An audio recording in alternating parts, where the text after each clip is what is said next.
ಅಭಿ ಮತ್ತು ನಂದಿನಿ ಒಂದೇ ಕಾಲೇಜಿನಲ್ಲಿ ಓದುತ್ತಿದ್ದರು. ಮೊದಲಿಗೆ ಅವರು ಕೇವಲ ಸ್ನೇಹಿತರಾಗಿದ್ದರು. ಪ್ರತಿದಿನ ಒಂದೇ ಬಸ್ನಲ್ಲಿ ಕಾಲೇಜಿಗೆ ಹೋಗುವುದು, ಕ್ಯಾಂಟೀನ್ನಲ್ಲಿ ಜೊತೆಯಾಗಿ ಚಹಾ ಕುಡಿಯುವುದು ಅವರ ದಿನಚರಿಯಾಯಿತು. ನಂದಿನಿಗೆ ನಗುವುದು ತುಂಬ ಇಷ್ಟ.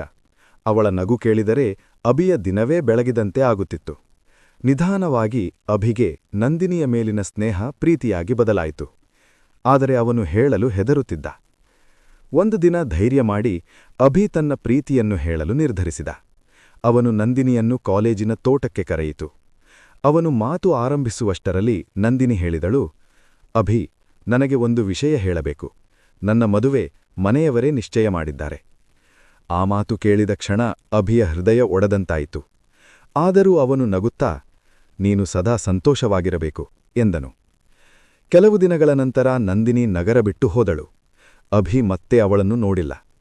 ಇಂದಿಗೂ ಪ್ರತಿ ಸಂಜೆ ಅವನು ಅದೇ ಬಸ್ ನಿಲ್ದಾಣದಲ್ಲಿ ನಿಂತು ಮಳೆಯನ್ನೇ ನೋಡುತ್ತಿರುತ್ತಾನೆ.